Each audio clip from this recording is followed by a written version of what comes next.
کبھی صرف مسکراہٹ میں چھپی نفرت ہوتی ہے اور کبھی دوستی کے پیچھے سودا ہوتا ہے۔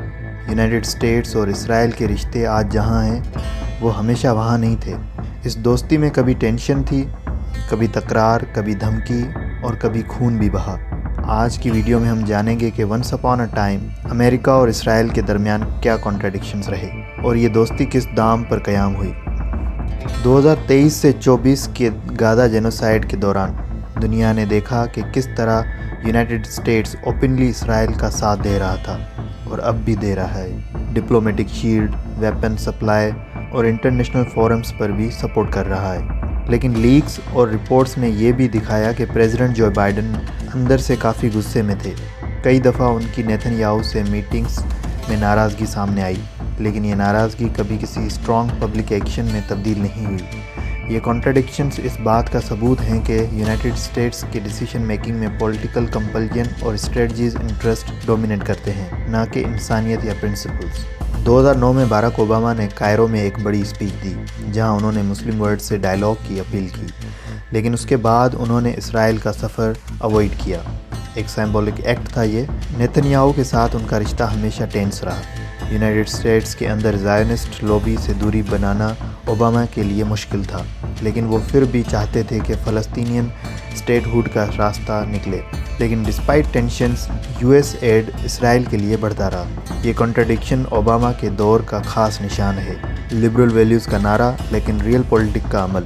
بل کلنٹن کے دور میں کیمپ ڈیوڈ سمٹ ایک بڑی کوشش تھی پیس پروسیس کے لیے۔ نیتن یاہو اس وقت ہارڈ لائن اسٹانس لے رہا تھا۔ کلنٹن نے پرائیویٹلی اپنی فرسٹریشن ایکسپریس کی۔ کچھ جرنلسٹ نے لکھا کہ کلنٹن نے کہا نیتن یاہو از امپاسبل، لیکن اس فرسٹریشن کا کوئی اثر یو ایس کی اسرائیل پالیسی پر نہیں پڑا۔ کلنٹن نے اسرائیل کو اکنامک اور ملٹری ایڈ کنٹینیو رکھا اور فلسطین کے ایشو پر زیادہ اسرٹیو رول نہیں لیا۔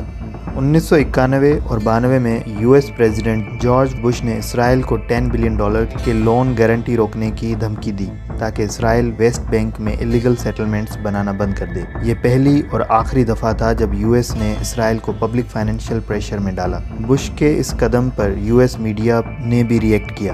زائونسٹ لابی ناراض ہوئی، لیکن بش نے اپنی پوزیشن مینٹین رکھی۔ لیکن پولیٹیکل بیکلیش اتنا زیادہ تھا کہ نیکسٹ الیکشنز میں بش ہار گیا اور اسرائیل لابی کا انفلوئنس سب کے سامنے آ گیا۔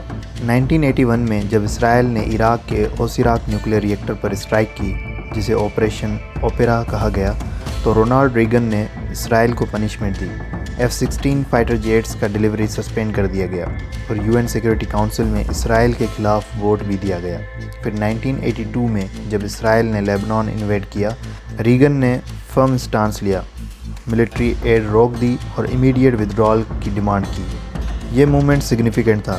ایک کنزرویٹو یو ایس پریزیڈنٹ نے اسرائیل کو اکاؤنٹیبلٹی کا سگنل دیا تھا، لیکن یہ اسٹانس لانگ ٹرم پالیسی میں کنورٹ نہیں ہو سکا۔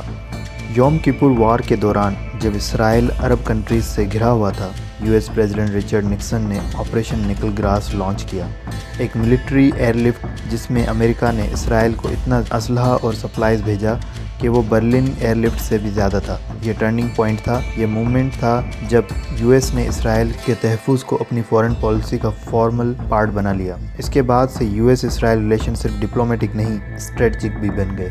1960s میں پریزیڈنٹ جان ایف کینیڈی نے اسرائیل کے سیکرٹ نیوکلیئر پروگرام پر کنسرن شو کیا۔ ڈائمونا ری ایکٹر جو سیکریٹلی ڈیولپ ہو رہا تھا، اس پر جان ایف کینیڈی نے ڈیمانڈ کی کہ انٹرنیشنل ایٹامک انرجی ایجنسی کے انسپیکٹرز کو ایکسیس دی جائے۔ اسرائیل نے ڈیلے ٹیکٹکس اپنائی اور ٹالتا رہا۔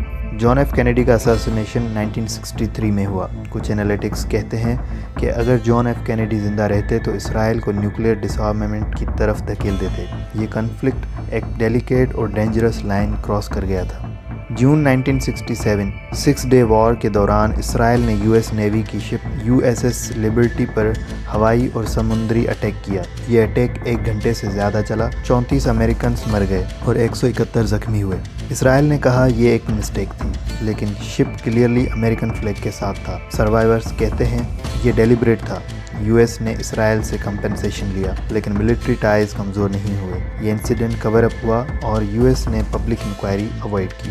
1956 میں اسرائیل، برٹین اور فرانس نے ایجپٹ پر حملہ کیا سوئز کینال کے کنٹرول کے لیے۔ یو ایس پریزیڈنٹ ڈوائٹ ایزن ہوور نے اوپنلی اپوز کیا۔ یو ایس نے اکنامک اور ڈپلومیٹک پریشر لگایا اور تینوں پاورز کو بیک آف کرنا پڑا۔ یہ پہلی اور شاید آخری دفعہ تھا جب یو ایس نے اسرائیل کے ملٹری ایڈونچر کو اوپنلی چیلنج کیا۔ ایزن ہوور کا یہ قدم کولڈ وار اسٹریٹجی کا حصہ تھا تاکہ یو ایس ایس آر کو مڈل ایسٹ میں انٹری نہ ملے۔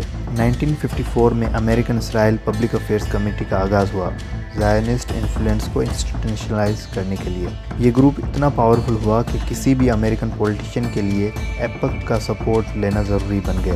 آج بھی جو ایپک کی لائن سے ہٹتے ہیں ان پر اینٹی سیمیٹک کا لیبل لگ جاتا ہے، لیکن آج کے دور میں کچھ ہارڈ لائن کنزرویٹو جیسے مارجوری ٹیلر اور تھامس میسی ایپک کی انفلوئنس کو اوپنلی چیلنج کرتے ہیں۔ تو دوستی کے پیچھے ہمیشہ محبت نہیں ہوتی، کبھی کبھی مجبوری، کبھی اسٹریٹجی اور کبھی سروائیول ہوتا ہے۔ یو ایس اسرائیل ریلیشن ایک کمپلیکس، کنٹراڈکٹری اور لیئرڈ ہسٹری ہے جہاں پرسنل ٹینشنز، نیوکلیئر فیئرز اور ایون بلڈ شیڈ بھی ہوا، لیکن آخر میں پولیٹیکل انٹرسٹ ہمیشہ ڈومیننٹ رہا۔